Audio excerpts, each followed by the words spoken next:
What if the life we've been chasing isn't the life we're meant to live? Welcome back to the Hurricane Age show, where bold ideas and real transformation take center stage. Today's guest is Marat Omarov, founder of The Ark, a regenerative village in Costa Rica that's reimagining how we live, connect, and build community.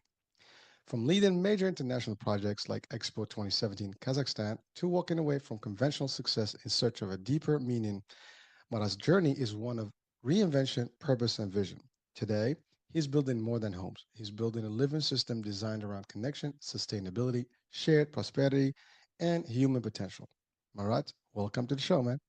Thank you so much, Hurricane. Excited to be here. Excited for this conversation. Well, likewise, listen, you and I just briefly discussed this with you before we officially launched this show. But the idea, the stuff that you've done, your life, or it's something that we need to really comprehend because you had what most people would call success. I mean, Yeah, certainly, from the at least the readers that I've done, but yet you kind of chose a whole different world. yeah, What didn't feel right about that original life of yours? Because that's what everybody is dreaming today. I mean, we just had the show about dreaming of success. So you had the success, yet you chose a different path. Now, doesn't mean that this is what you're doing is not success. As a matter of fact, I think what you're doing is just another form of success. It's not the success in life. A lot of people may not agree or disagree, whatever the case may be, but that's what we're here, yeah, right? So we're here to enlighten them about your journey from what the dream of life that we've been told to the dream of life that you're creating today. So let's go yeah. from there. Yeah, I think exactly this. This is like the question, what is success, right? And get me wrong. I was also believing that everything that I had was success. In my definition of success, as later I realized, one vital part was missing, and this is the internal alignment and the feeling that I'm in my place and that my integrity is my integrity is there. It's present, and it wasn't. And I thought that money or power or being in the in the power games can substitute that, or that I can bring it there.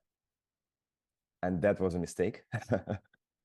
And I realized that later on, after trying that, I realized that no, that like I cannot live like that. And I honestly, I was not thinking that like, oh no, now I want to do something else. I was like, just like the idea was like, I cannot do that. I'm going on a quest of, so what else is that missing? What is this missing part? It was a long journey of 6-7 years of not knowing. Mm. Well, so Marat, let's just break it down. I mean, for our audiences, we all kind of grew up in our space, whatever that is. Yeah, I mean, U.S., Kazakhstan. I mean, I'm from originally from Morocco. I mean, everybody's got their own, background and where they are born. I mean, obviously, we don't choose where we're born. That's one. Two, we might choose where we live. That's a good part of our life, right? But we do have environments and social, I guess, conditioning, right? That yeah, actually almost guides how we do things and where we need to be. And even when I was a kid, you want to be successful, you need to go to school, you need to get a job, you need to build a career path. You want to be somebody that is important, doctor, lawyer, some sort of like an executive, whatever. That's kind of like everybody else, in this world that we are almost. I think it's any culture has that, yeah, but we do pursue that. I think everybody out there's a lot of talk about success in business and this and making a lot of super money and all this stuff. By the way, I again, success is a very deep word and it is a very large, and we can spend days and months and we probably still will not define it as one thing because everybody has their own way of defining that. But the idea is that that's how we are brought up to be. Now, you had all those things. So I know you've kind of transited to a whole new journey that you wanted to go through to discover where you are today.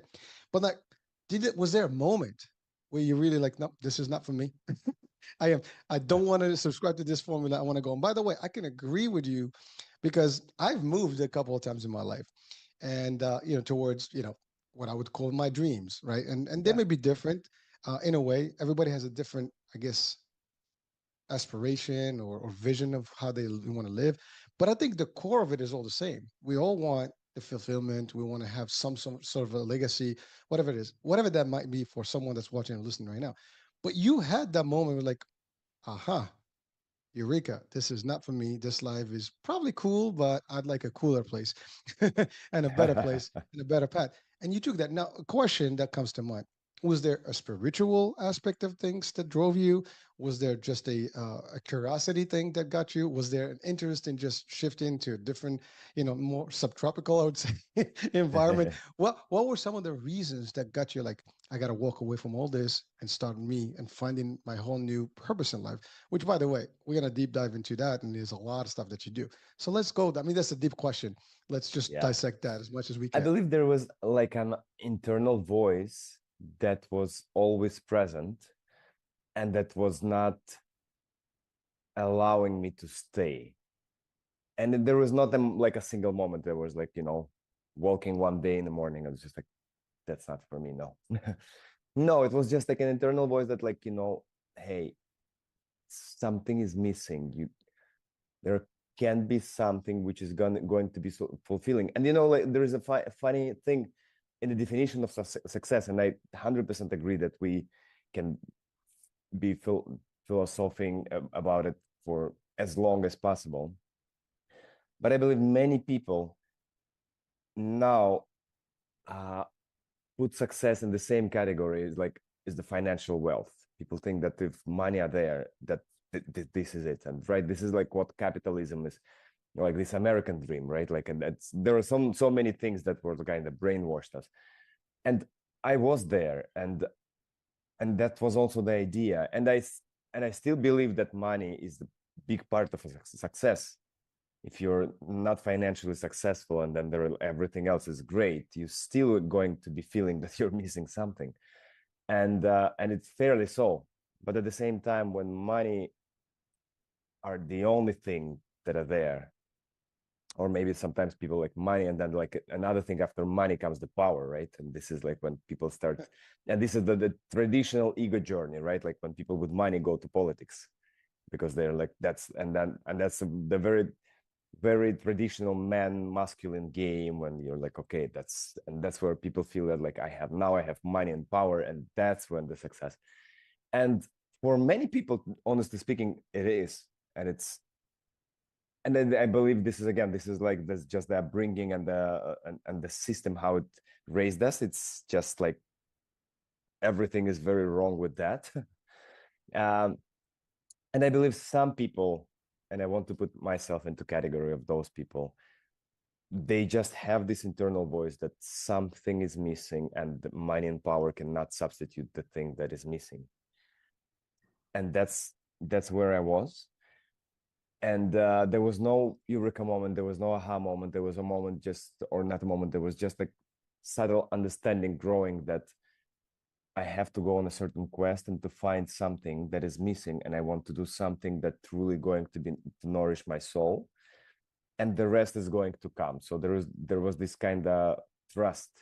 So yeah, in the end of 2017, I made this decision, and I was just like, I'm just going to go and just going to look for what is that missing part. And So Marat, you said there's no aha, no eureka, but there was a trigger. You obviously was, maybe you were dissatisfied, right? With that lifestyle, as you said. Yeah, I mean, everybody wants to have money and possessions, and power is definitely a cool thing to have because you can do things and people respect you. Maybe being a celebrity can be another piece of that, and all that stuff is cool, and people actually are almost designed these days to seek, right? But you had something that was not fulfilling you in that whole world, that space. By the way, a lot of people have you know self-discovery, right? They just feel that and by the way, that is a fact. I think everybody that's watching and listening, no matter what you have in life, and this is my personal experience, and I've been around the little around the block a few decades, and been up and down and all the stuff.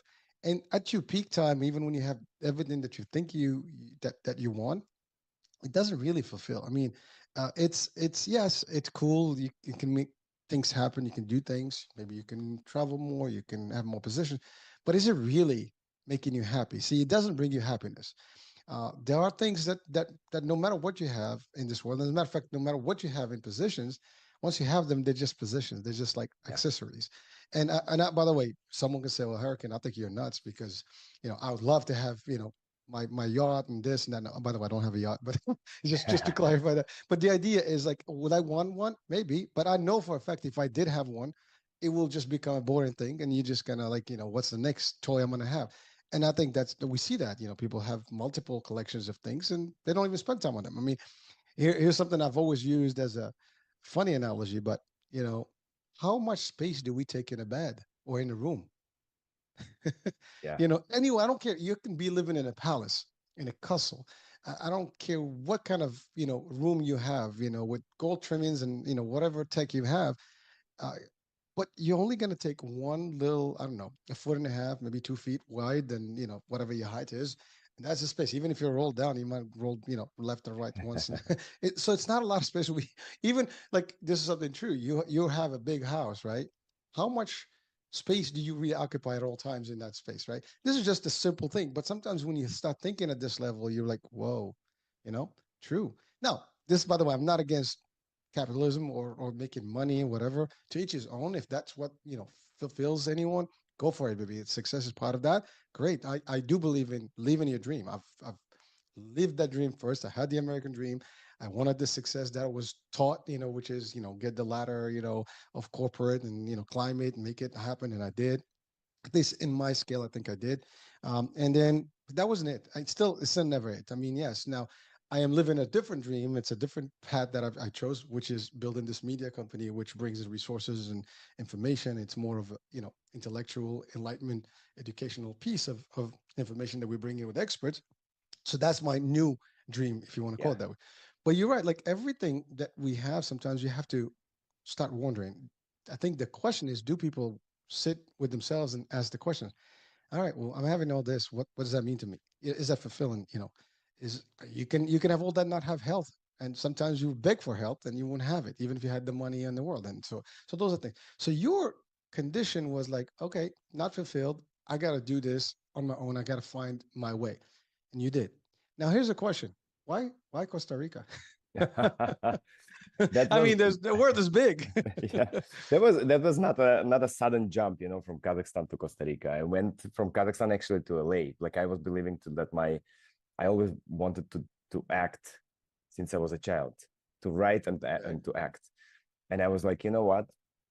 I'm gonna go and try that, and maybe that's something that is going to be the fulfilling thing. I still love acting. I still love writing. And I came to LA and I almost stayed in LA. And then we came to Mexico with friends for a weekend, and I just fell in love with Mexico. And I just came out in the plane, and I was just like, wow, I'm home. It's such a weird feeling. And I spent next between 3 and 4 years in Mexico, living there. I spent them living between Tulum and Mexico City. Made amazing friends, and Mexico gave me so much. It truly allowed me to become myself. And I know that might sound weird, but it's a very different mentality from Kazakhstan. It's a completely different everything for me. Like, whichever place I was going, for me was like, wow, it's just like insane. I'm in Mexico. I would be like in the middle of some state in Mexico that I would never think that I would ever be. And for me, living that life was just beautiful and amazing. And I, without understanding that, I was slowly or rapidly, I don't know, time is so time is so, such a weird concept, but I was just becoming myself, working like on spiritually and personally, and I was just shedding the layers of what I was thinking I was through different practices, and was just, for the first time in my life, I was just accepted for who I was, or for how I was becoming, rather than what I could do for people. And it's a weird concept to bring especially when you're in the middle of your 30s and you're kind of reinventing yourself. And I was in the middle of that, and I was living in Tulum when COVID happened. And honestly, I found my home in Tulum. I truly I love that place so much. But unfortunately, during Tulum, a lot of the like conventional developments flooded Tulum and started kind of overbuilding it, and the Mexican government decided to make an international airport there. So I realized that, all my life I wanted to live in a small town with a small community, and that was Tulum was for me. And then out of nowhere, Tulum became this fastest growing city in Mexico, with an international airport happening, with Mayan train, with out of nowhere like big resorts coming. And I was like, oh, wait a second, that's not what I wanted. Although I loved the place, for me it was painful to see what was happening to the place. And I'm no one to judge, and I'm no one to decide how Tulum or whatever Mexican tourist destination has to be developing. I'm a foreigner in the country that I just fell in love with. But at the same time, it was not something for me anymore. And seeing how COVID was emerging and how everything was developing in the world, I just realized that the world is not going to ever be the same again. And the world actually is never same again. But there is never going to be, let's get back to normal. And that was the trigger. That realization brought me to Costa Rica, because I realized that there are going to be more geopolitical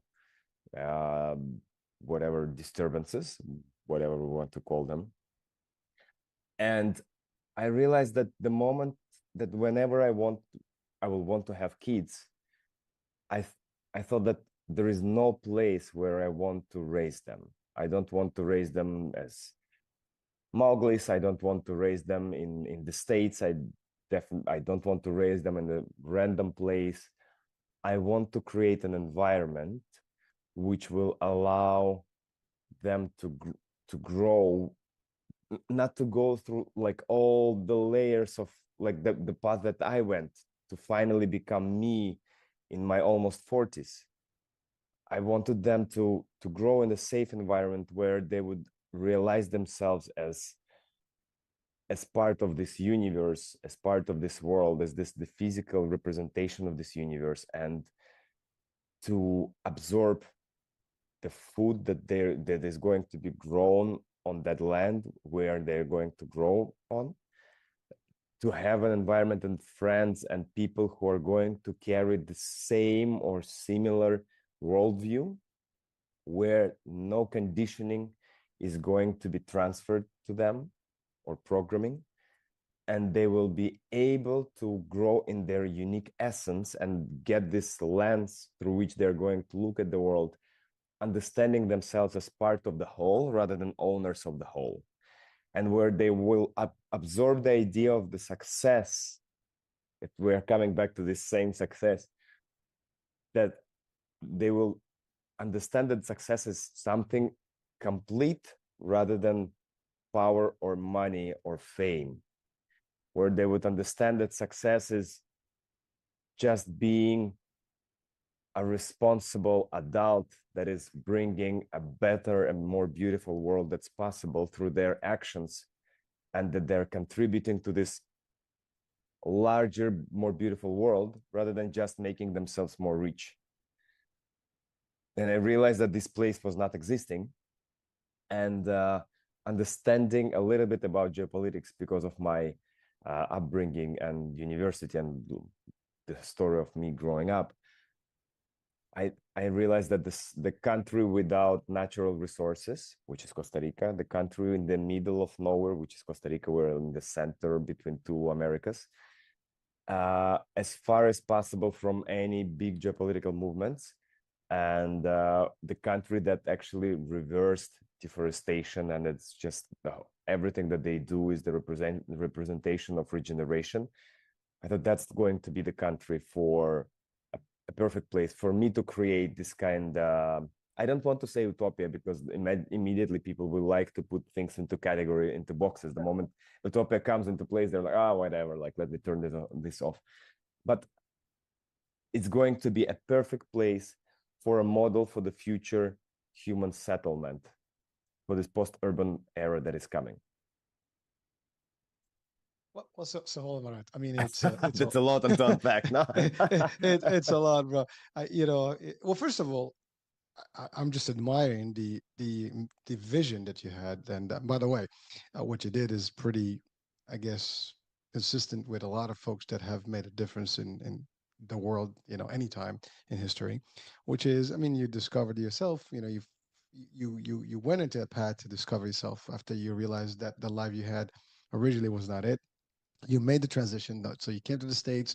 LA is a hustling place, that wasn't it. I mean, you kind of left that. You came into to probably a worse one in terms of activity and lifestyle.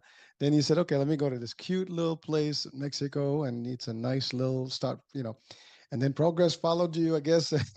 And you just didn't get you got your break there. But then you were still on the same mission path, which is you want to. And by the way, I love what you said, that you wanted to have kids in a space where it's not your typical environment. It's a better environment that is fulfilling, complete, and it's not about power or money and stuff. And by the way, that is a beautiful thing. Now, some people say, like, "Well, I don't want to live that life. I want to have the luxury." And again, folks, if you're watching and listening, it's okay. This is the cool thing about our world. We can have different selections and different approaches to how we want to live. And yes, I mean, there's a good thing in that. I mean, you can have a life of fun. And I can tell you this, that's another thing, just by experience. I don't care how much fun you have. There's only certain moments in life that really where you feel the happiness and the real fun. And sometimes by giving and doing something that is of a higher, I guess, purpose makes a big difference, right? And so what you're doing, and I love that for, I guess, thinking about the next generation, because again, the next generation is the future. Hopefully there is a future. There's earth with all the turmoil that we have in this world and the crazy some stuff that goes on. Sometimes you wonder, like, how is it going to be? Environment, this, wars, all kind of crazy stuff. But yet, we cannot just think the doomsday, day concept. We have to think a positive way and have an outlook at, there is not Ethiopia, not Ethiopia, not a form of like I don't know, futuristic movie style, but yet, something that is real that can happen today. And so, by the way, Costa Rica is a beautiful place, and it is a big hub for a lot of expats from all over the world that, and I think there's a whole Yeah. bunch of community from the US as well. So I think you did that part. And it is, to your point, it's a natural place. I mean, my best friend went there and I haven't yet been there yet, but my friend, we almost did. There's this plan that we were going to go there, and then something happened. I think it was COVID actually. It kind of ruined that plan at the time. But my friend went and he was like mesmerized as the place and just the life and the fruits, the vegetable. I mean, everything was like almost like you're living in a natural habitat for humans, Yeah. and where you can be healthier, less problems, less environmental impact, and so on and so forth. And I love what you said. That was smart because it's not really, it's one of the countries that's probably just too far from all the conflicts in this world. And no one wants it because, well, no one wants it. I mean, somebody can still think like, oh, this is a cool place. We got to take it over, God forbid. But you know how that works, right? But the idea is that it is a very unique, very neutral territory, no headaches, no political, power, the struggle there with all the nations. So it is a great hub. And the idea that you will create an environment where kids can grow up in a whole different lifestyle than you or me or a lot of the people that are out, in the world. Because if you're growing in a city, it's a whole different world than if you're growing into this mode of like, hey, let's do this, let's do this. This is what success is. This is what we need to do. And you have this peer pressure and this pressure in general by the society that pushes you now with social media. Forget about it. We have all these things, right? And but you've decided to do that for kids and to breed to create like the ultimate town or village or city that Village. Yeah. is, yeah, my village is a cute, name, and it actually it takes you more like it shows natural stuff. When you talk city, it creates that crazy vibe, like, yeah, it's a city, it's tense. Village, and by the way, it's funny because when I was a kid, and even today when I go back home, and we do go to the villages, and you do believe that they live a better life. I do believe that personally. They have a simpler life. They have a healthier life. Their weather is better. The environment is better. They can breathe better air. Foods of fresh stuff comes in right from the backyard. I mean, it's a different lifestyle. And so to your point, I love the concept. Now, what's interesting about what you did is you call it the ark. Now that's biblical.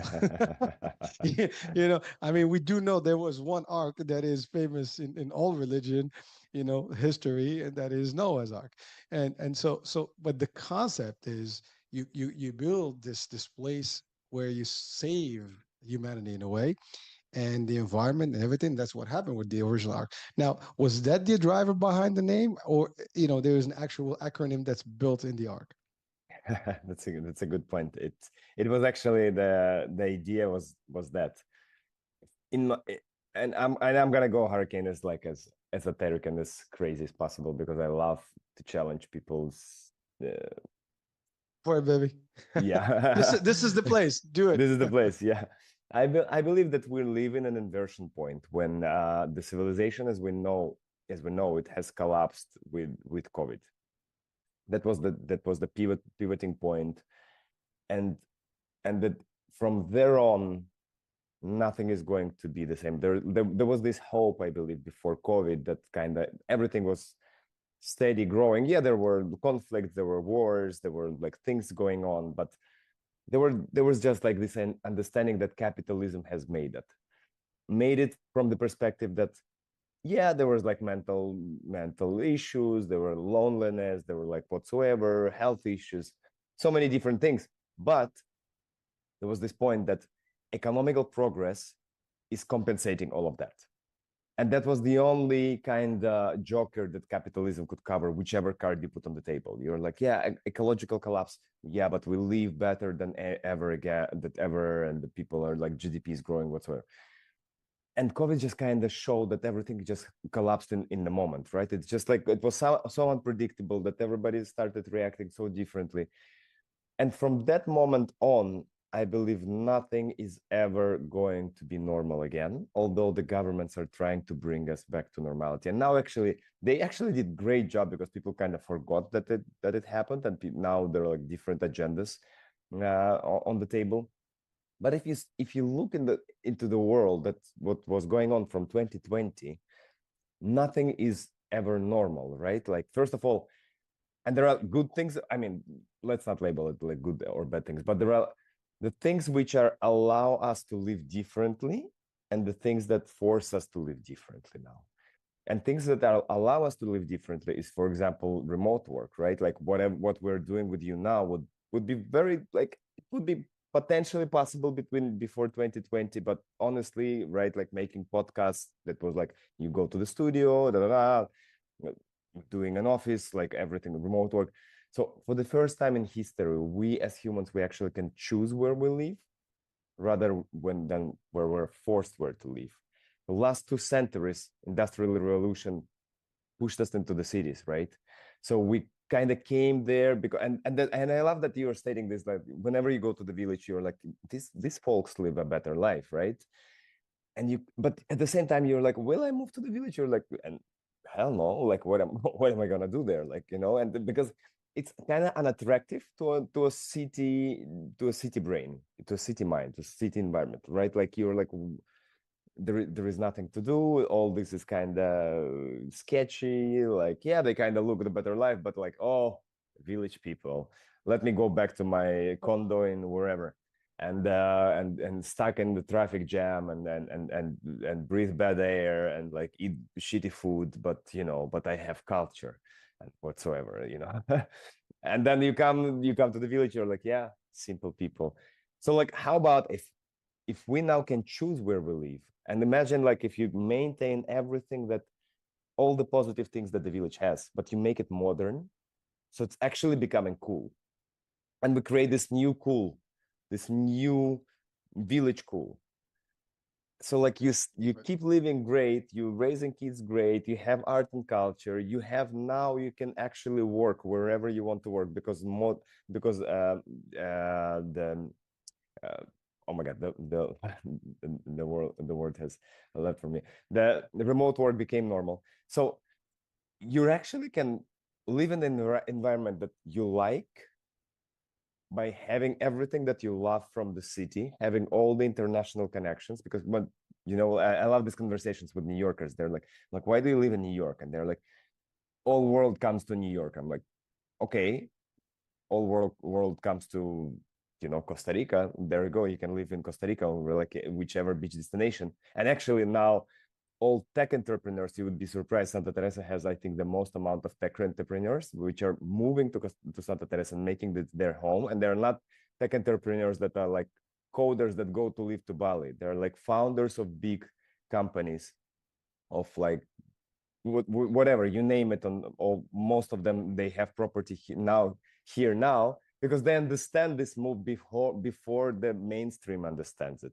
So they're purchasing properties and they're moving and they're relocating and they're spending at least, I don't know, 3-4 months a year here, because they're like, they understand what is this neural system regulation, what is like how it's much better for them, how they can be more productive, and that they don't have to live in the hustle in order to create whatever products they want to create or services.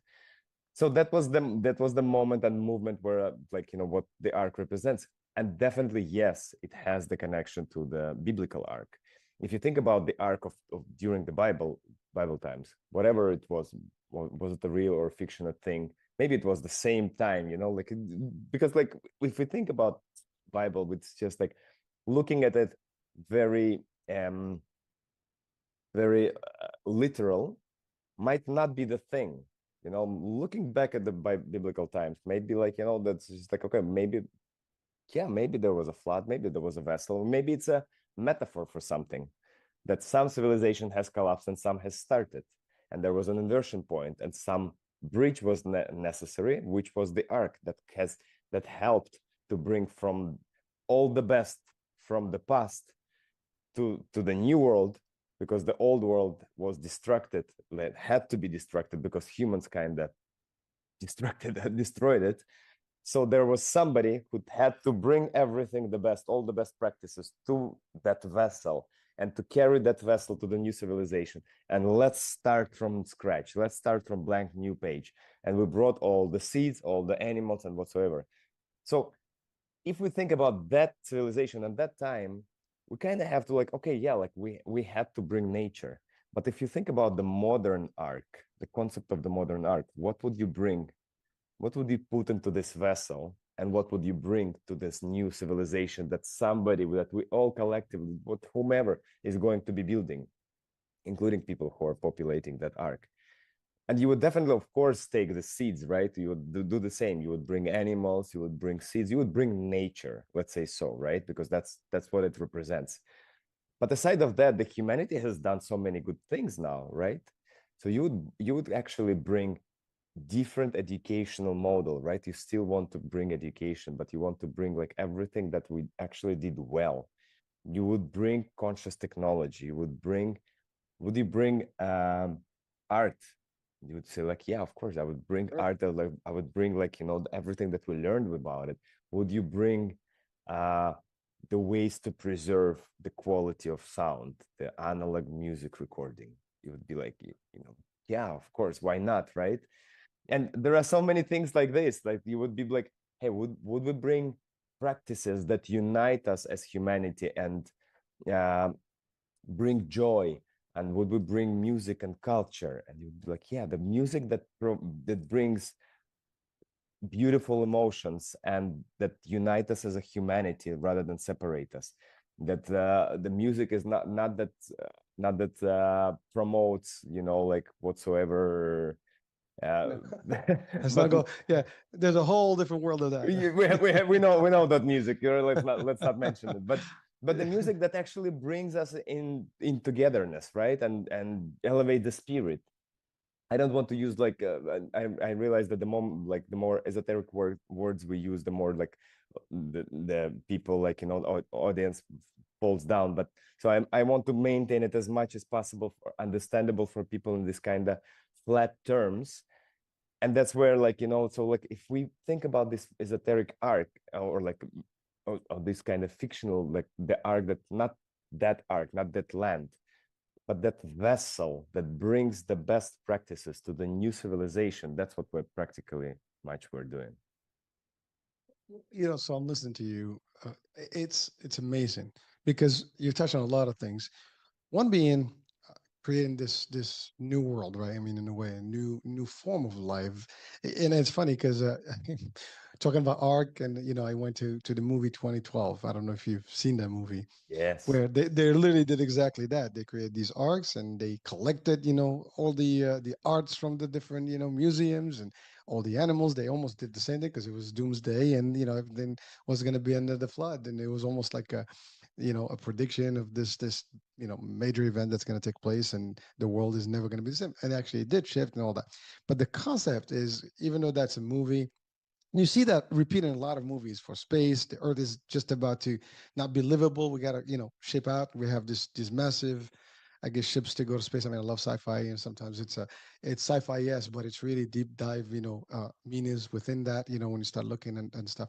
I'm a big fan of um, tragedy, well, not like, more disasters and stuff like movies. And when you look at these, I don't look at them just for the fun part of it and the entertainment. I look at them from, like, the human factor. Like, I've always analyzed them, and like, what will I be if I was in, if this was me in that condition?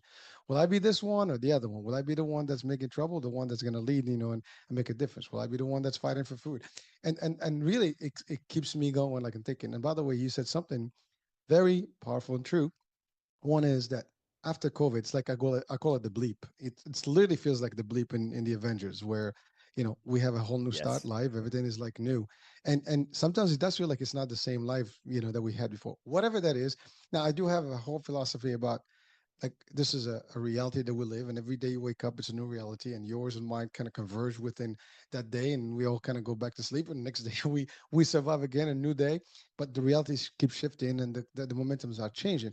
But really, what you've done is, the idea is like, and by the way, when I meant when I said you said utopia, and that's what I wanted to say earlier, and the word went to Ethiopia. I have no idea why, but it happens. But it is a way of thinking about it that way. Like, you can say it's not philosophical. It's actually different the way you want to build it, and there's nothing wrong with that. And you're right to bring in the best of the best of the best of what we have in this world.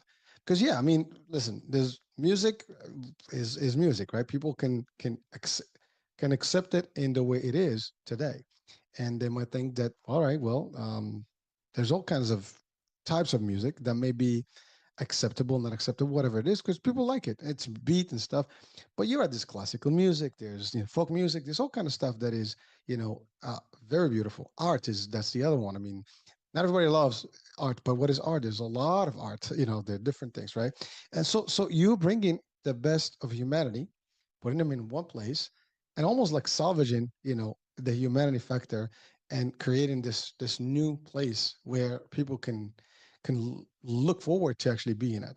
And maybe it's a template. This is like the origin, village or town, where if we can use this model, maybe we can create many of those models where people can live and thrive away from the hustle, basic life, but with modern technology, with stuff that can actually, make it work. And by the way, we can. There's nothing, that's the other thing. There's nothing that says you cannot have modern technology and all the stuff with a simple life. They can converge well together, but how you do it now? In the U.S., for example, we do have the Amish Yeah. county in country in Pennsylvania. These people don't even adopt technology, and they live a very simple life, very healthy life. I mean, I've been there many times because I love their lifestyle there, and the food is Hmm. awesome. I mean, you buy the stuff from there, and there's nothing wrong with that. And they actually choose. And now, obviously, there's religious factors Yeah. behind their views of things, but the lifestyle applies, and they live surrounded within one of the hustling environments that you can be in, right? So can it coexist? It can, and it's feasible, and you are doing it. Your concept is that, okay, we can take all this, create an environment that is sustainable. We have self-sufficiency of everything we want. We can adopt all the stuff that is cool, take all that can help us in our daily lives, but without losing track of what is our purpose and how it's going to be helping humanity, or at least the group, or the family that you've created in that place. And that's a good start. It's a small community, whatever. I don't know the size, and you can give us a little bit more details. But whatever it is, you develop in this particular thing. And again, when I mentioned the movies, especially those in disaster movies, and like post-war things, whatever, you always find in them a community that does exactly that. They find a haven, where they actually create a nice little prosperity environment where they have their own sustainable, food supplies and all the stuff, and they don't need anything. They kind of cover themselves from the rest of the world, and they live happy until someone makes messes up for them. I'm not, of course, that's a doomsday concept, but the idea is that, and of course you're building something that's beautiful, and we want to make sure that's that. But this world is crazy. But in those movies, that's what they show, and usually that's the place where people run to for basically for to save themselves, and for salvation, and just for the ease of life, and they find everything that they need in there, and it's like the promised land, right? Yeah. And it's real. I mean, it's a good concept. So what you're creating, what you're building, is something that's first of all admirable, I think honorable, and certainly something that we should all kind of appreciate. And maybe there's more of this that can be happening. Your model will probably be maybe the model to template over. So let's talk about that. I mean, now you that's the idea, but how easy was it, or how easy is it to actually do? Because the reason is, it's one thing to talk about things, but like when you get people in a house, in a room, we have too many chiefs, too many ideologies, too many ideas, too many opinions. It's very difficult. I mean, look at a small meeting, you have five people Yeah. trying to decide on one idea, forget about it. Now you come in with a philosophy, a whole new vision of creating this new uh, community that is special, right? Was there, I mean, is there resistance, is there an appeal? I'm sure there's people that will be like, oh, this is the ideal place, let's sign me up. But there's always someone that's always challenging the status quo. Yeah, that's you, but there's always somebody that's challenging you Yeah. because you're leading into this form. So what is your experience with that, and what would you say to people, as someone who's leading and someone who's really innovating and changing lifestyles, Yeah. you know what is that message, like, how do we get people together and get them to buy into one concept such as yours? This is a big concept, Yeah. by the way. Thank you. This is let me just give some numbers so people can understand what we're talking about, right? So we're 200-acre land. So it's a big land. We have a 15-acre farm. We have we're as of today we're 37 adults and 17 kids, 19 houses. We have, I think, 5 or 6 now in the process of construction. We're going to be eventually between 120 and 150 houses. So we're going to be around maybe 400 people living on the land, plus, all the hospitality concepts and people visiting all the time. So I believe simultaneously we would be something maybe around 500 to 600 people staying on the land all the time. We now have a school. We don't call it a school, we call it a Center for Conscious Learning.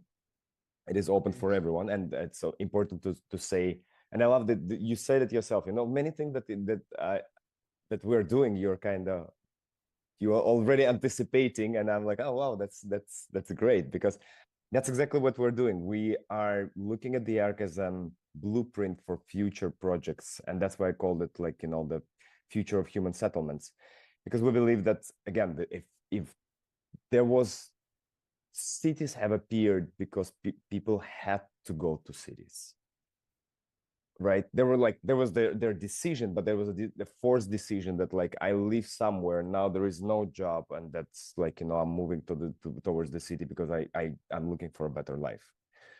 So now people, when we understand ourselves as part of nature, finally it's happening, thanks to COVID again, when we realize oh my God, wait a second. So now we're lacking this modality. How are we going to move to nature? And of course, there is a modality when I myself as a person buy land somewhere in the middle of nowhere, and I have to figure everything myself out. Or there actually can be a settlement, a type of a settlement where I'm going to move to, and it's going to be a new category. And now let's talk business terms. There's going to be a new category in the terms of in real estate developments, which is going to be a regenerative village. And this is we had cities, then we had intentional communities or eco villages, when like they're mainly that was happening when people started realizing that they don't fit into the current system, where they don't like living in the cities, so they started this search for something, and they started this movement of eco villages and intentional communities, or kind of homesteads. And they were like, oh, let's buy between friends 6 houses, and we got just gonna like live together. And then there was like lack of regulation, lack of economical binding activity, and what's on. So next stage, I believe, is this exactly this. These are regenerative villages, which are designed intentionally to work as an economical model, which is more or less land-based enterprise, along with residential projects. And I know there's a lot to unpack, and but this is exactly what we're doing. Where like it's a regenerative model where the profit is redistributed among people who live in the village, but at the same time individuality is maintained and independence. So people are actually buying the land, that title goes into their name, and they're all united by the activity of the mother company or the ecosystem company, which is redistributing profit that this ecosystem is generating through hospitality, wellness, functional medicine center, school, farming, and events and retreats and what's on, musical studio, and whatever you name it, gym and co-working, whatsoever you put into the salad, whatever you want to bring into the salad. And the things that I mentioned are in our salad. And these things, we generate together this profit, and we redistribute this profit among the people who populate the village. And we give part of the profit to the neighboring town. So we support the locals through our activity as foreigners who came to live on their land.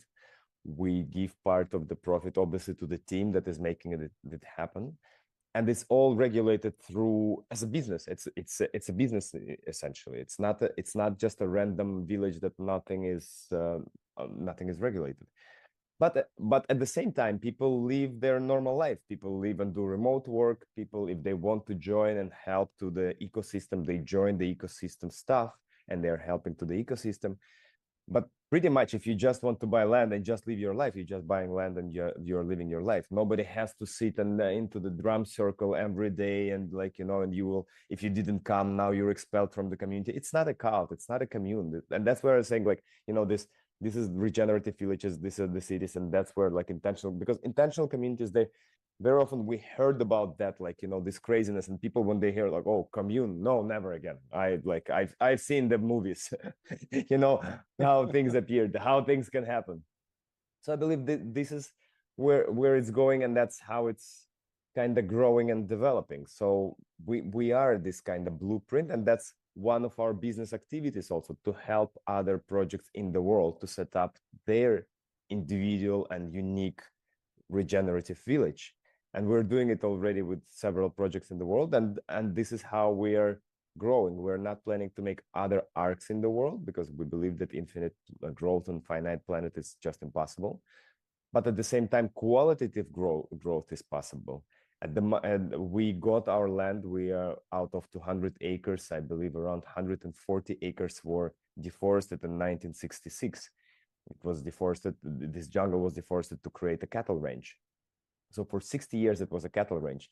So we want to bring this example, how same humans, us, through different consciousness lens, we can either make harm to nature or we can regenerate nature. And as of today, more than 40% of the land on the planet is depleted through human activity. So if we move back to nature, to the depleted nature, and we don't now just suddenly start to over-popularize pristine beaches, we just go to the depleted sites. We actually, by moving us back to nature, we actually can answer to the main question of so how are we going to fix what the previous generations of humanity has done? So this is there's a lot to unpack, I know. Oh no, listen. I'm listening to you, and first of all, it's amazing because your concept is really what humanity was built on, is to create these communities that come together and they'll sustain each other and they live. Obviously, that was almost the beginning, and then it just expanded, and then these people got a little more greedier and there's more stuff and we got these big populations packed to stuff, then the systems got added and politics took over and the rest, was history. You're going back to basics with a twist. The twist is that you're using all the good stuff, you're also giving back to earth, and you're not just abusing, you're actually reusing and transforming things that were kind of maybe destroyed to better places. I mean, you're almost like reforming, the place. So terraforming in terms of space, Yeah. you know, the concept here. And I love it. It's a small community. And I love what he said. It is run as a business, so there is an operation to it, there is purpose everything. There is you're solving the problem of finances, because I think that's a big one. People tend to flee, to cities and stuff, as you said, for opportunities. But you've already covered that. Where, and by the way, it may not be for everybody, because someone that wants to live a super lavish life, this may not be for them. But for someone that wants a simple life, they wake up, they have a healthier life, they have a good environment, safe, so on and so forth. This could be the ideal scenario, and that's exactly. And I love the regenerative, village or community. That's a whole different. Like, you're regenerating a whole new system that is basically unique in its aspect, but yet has the same rules that apply everywhere else, but within, I guess, certain parameters. Yeah. And you just have you develop your own formula, which seems to be working. And again, as you said, it's a smaller group now. You have an expansion plan that can go to a certain point, and that could be the first model. And by the way, it's funny. Nature has everything for us to actually copy. And I want to go to some basic, creatures on this planet. They use these models of working together in one habitat. I mean, the bees do it well as a community. They take care of their own.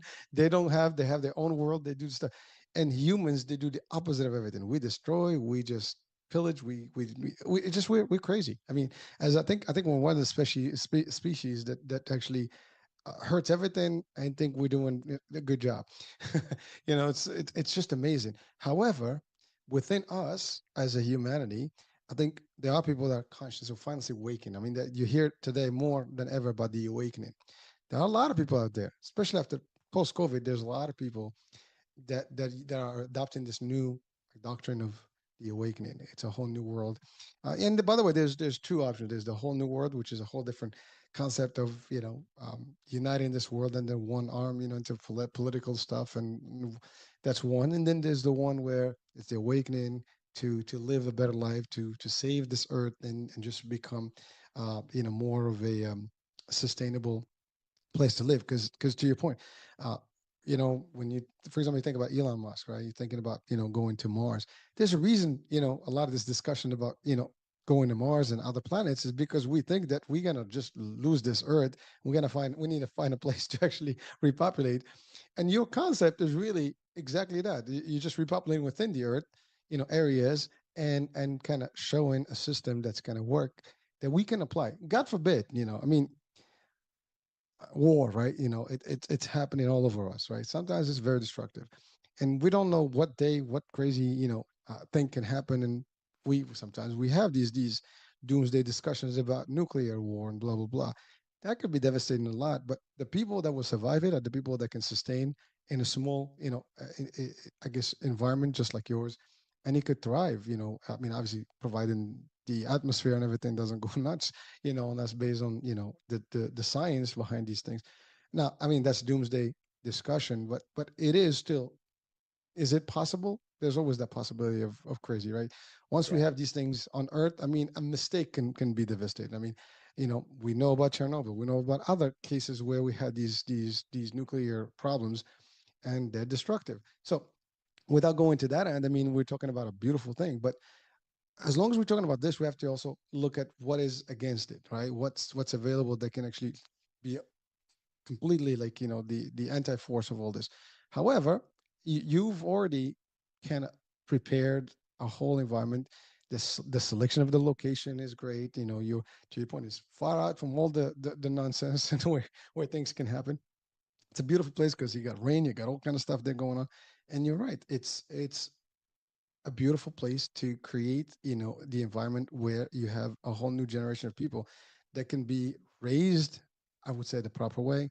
I would say in a less, aggressive world, because we live in somewhat an aggressive world. I mean, listen, I'm in Dubai right now. I mean, this is a conflict zone right now. So I can tell you, it's not as. By the way, we just for the audiences, nothing's going on. What is in the media versus what's happening here is completely different. But nevertheless, there's a war going on, right? And so the conflict is real, and so there is a lot of going, crazy that's happening, but it's not, where we feel it, right? But anywhere in the world, anywhere in history, we've seen problems that occur and repeat themselves over and over, but very seldom we see people making a difference and shifting the paradigm. Literally what you're doing right now, Yeah. changing the whole concept to something like literally just new. And well, it's not really new, it's just improved, I would say. Am I getting that? Yeah, you're getting it completely right. And I think it's just acting with intention rather than reacting to where the world is taking us. And I believe people who are joining the arc, we are people who decided to not look back anymore and not to try to fix the system that is collapsing. And we understand that we cannot do that, but actually to invest our energy, resources, and time into the something new that is emerging, and to show this example that a better way is possible. And you asked me one question that I did not answer, that how easy is that, or was that? And the answer is, of course, no. Nothing is easy about it. But don't get me wrong, it's by saying nothing is easy, I don't mean that it is not pleasurable. This is the life that is so rewarding on so many levels. It's very healthy. It's very active. It's a great life that is fulfilling. It's a life that not easy at times, especially now that we're in the process of construction and making it happen. Only from last year we started having events. We started bringing community to the land. People, I call this last year the return of emotion. So it's just like the land started thanking us back. We eat from our own farm. It's amazing. That there are still 3-4 years ahead, which are going to be pretty intense in the sense of, like, for us who are the team who are making it happen, but people who are joining it, they're living the best life. They're enjoying just like everything that was created so far, and new things are appearing more and more. And we are actually, that interesting thing that you said, like, there are people who are challenging the system and people who challenge me personally.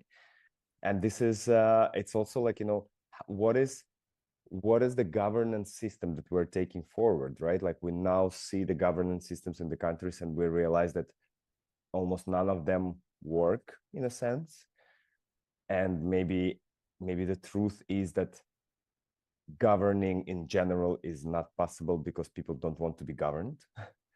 We all strive for freedom.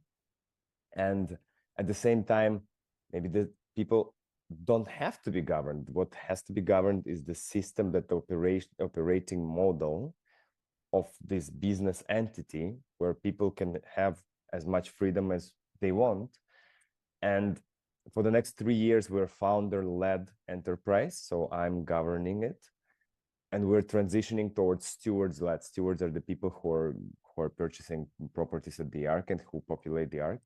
So we're transitioning towards stewards-led model, where people who become residents of the Ark, they are going to be making the decisions, how this is going to be developed further, along with the team that is taking care of the financial sustainability of the enterprise.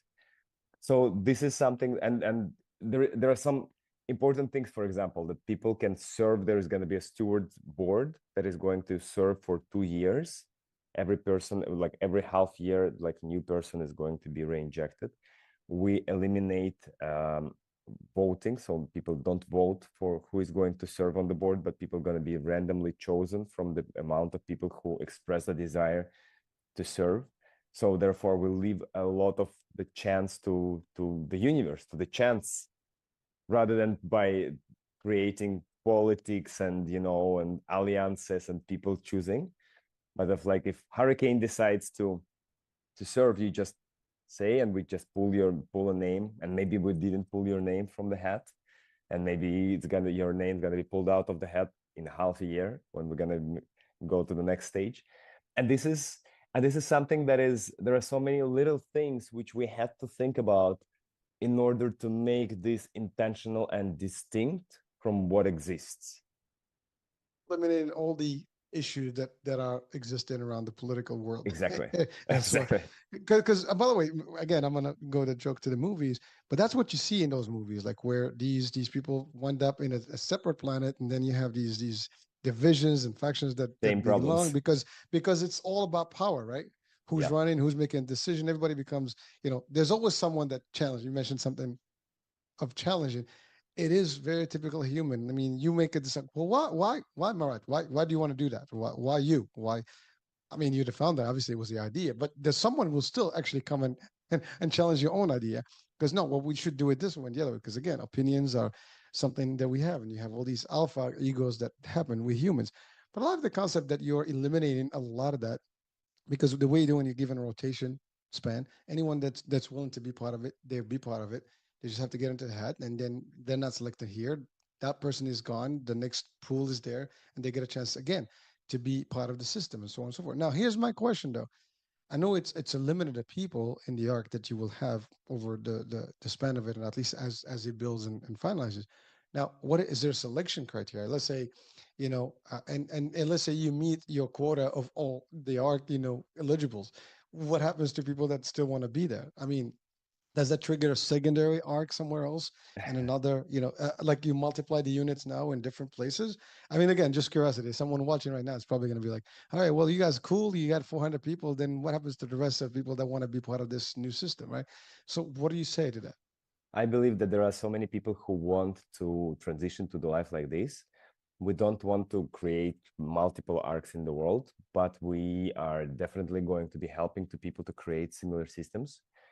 And there are so many people who want to lead these enterprises. We have a lot of people who are reaching out to us from all over the world, who have land, who have the similar ideas, or who lack certain elements, and they're seeking for guidance and for help. So that's what we're doing as part of our enterprise as well. We're giving a service of consultancy and implementation of the similar models in different locations in the world. So I believe, honestly, if we're going to look from here in the next maybe 20 years, there are going to be so many similar projects. And I hope that we are going to help to contribute to this movement, and that this movement is going to be intentional rather than reactive. And that's where I believe people who want to join similar projects like this, they're there when they have to do this due diligence and understanding how these projects were appearing, and what is the desire, what is the vision that stands behind it. From what I mean, essentially, they might not be arcs, but they'll be just, similar. Whatever. They can call it whatever it is, Yeah. but it'll be just communities, regenerative Yeah. communities that are using the same model. Yeah. You just don't want it to be a franchise, because then it becomes a little bit different, if I'm getting the picture. Capitalistic. Exactly.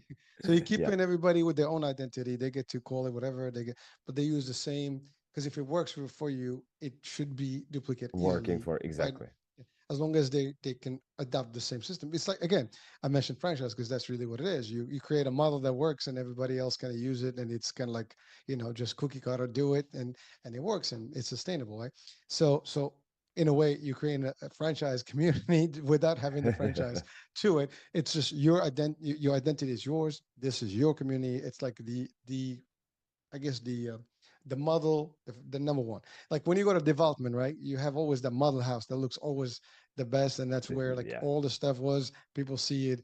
This is you. You creating that first, the origin, model, and then everybody else can have their own versions of it. Yeah. Plus minus using your rules and formula, your I guess governance, system, your sustainability, and of course they can expand it. Maybe it's not 400 families, whatever, 400 people. It could be more, depends on what land they have, and so on and so forth. Now, I personally, I love the concept. I mean, to be honest with you, it sounds like, you know, the place to be in anywhere. I mean, because if you have what it takes to sustain, to have your life and have it in a healthier environment, nothing wrong with that, bro. It's a concept. And I love what you said earlier. It's not a cult, it's not religious, it's not that. This is not like where we have these mystical places where, it's these groups only. And that's another question for people who are watching and listening. I'm assuming there is no discrimination in terms of who is there. There's no such thing as that. As long as they have the willingness to participate in the group and kind of work towards the common goal. Right? Is that what I'm getting? So that doesn't matter what denomination, what ethnicity, what race. It's all one. And I think that's what would really.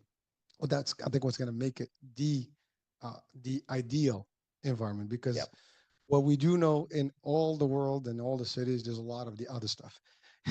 yeah, And if you yeah. can create the environment where everybody's welcome and we all work together as humans. And by the way, you mentioned COVID a couple of times, and frankly, it is sad that I actually made a joke about this many times.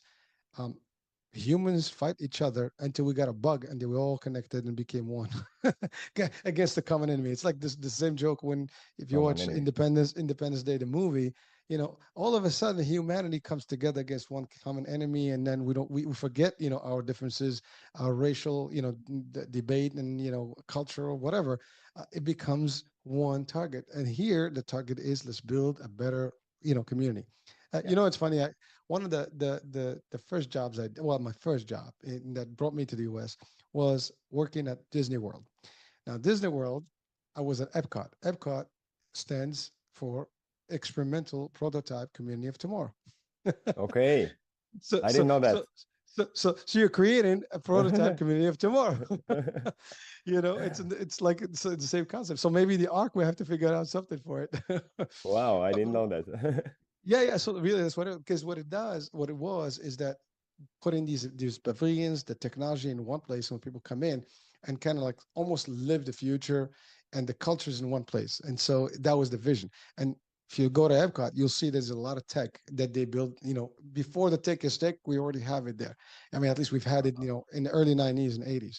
So it was that in that concept. So you really you have some of that, vision, which is an awesome vision to create something for the future that is different. And it is a prototype. What you're doing is really unique. Maybe there have been variations similar, but not the same, not the way you Yeah. have it designed, and not the way you operate it. So that's a pretty cool thing. Well, so Thank so you so much. so now, what is the end goal? I mean, is really to just build for the future and have the world kind of just change for better. Am I getting that picture right? Yeah, you're getting it right. And just live a good quality life, live in nature, and have vacations in the cities. Oh, that's a And good one. Like when yeah, the and opposite, just right? Now the you want a opposite. vacation, you go to Exactly. city.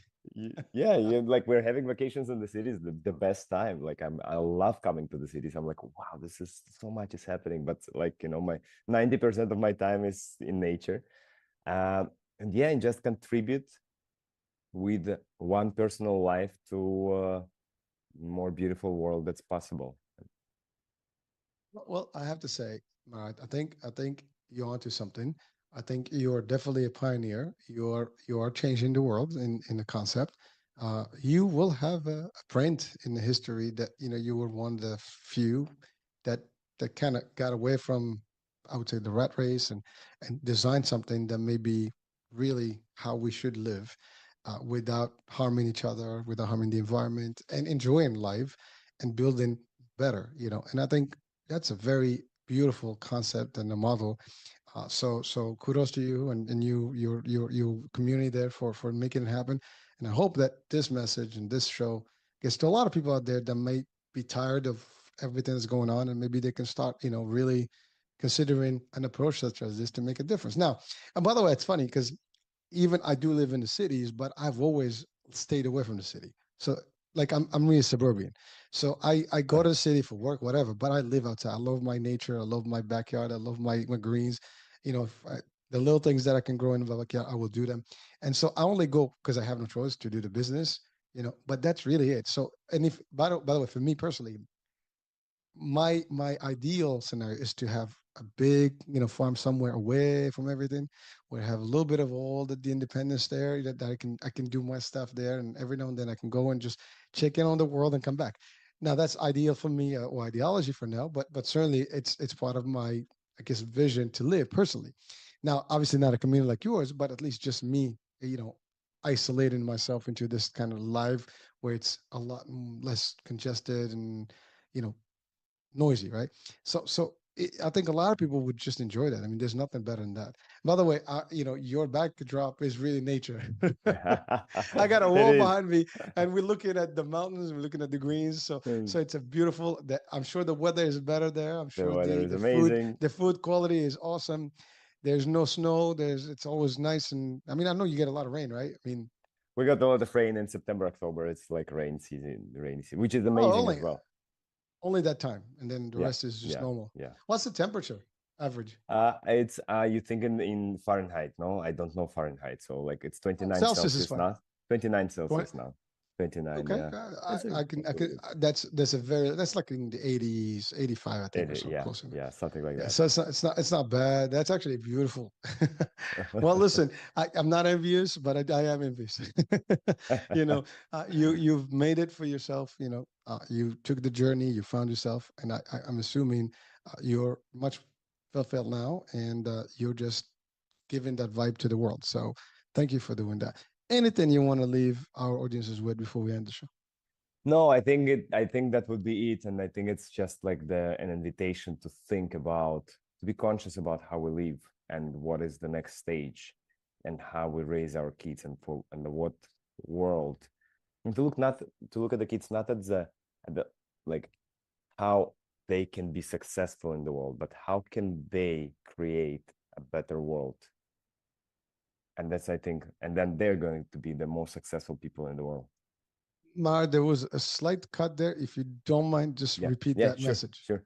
Yeah, like, so the invitation there is to think and like how we live, and to be conscious about this process, and to look at our kids as not of like raising them to how they would fit into that world to be successful, but how they can actually be the change makers that are going to create a more beautiful world.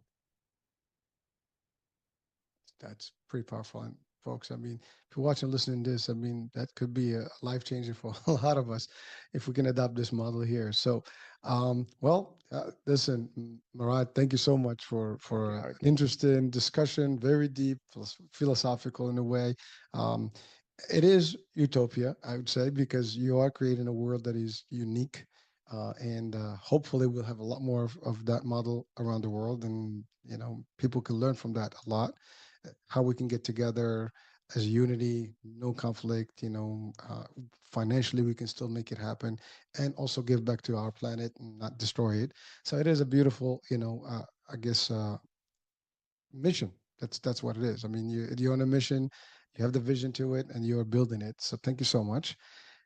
And that's it, folks. I'm Hurricane H. This is the end of our show. Hope you enjoyed the discussion. And yes, take it. And I'll have the connection with Marat also on the description of the show. So if someone wants to reach out and you guys have a plan to make a difference and to change the environment and the way you want to live, you reach out. Their work is to share this value with the rest of the world. So maybe that could be a good start point. That being said, American H, bye for now.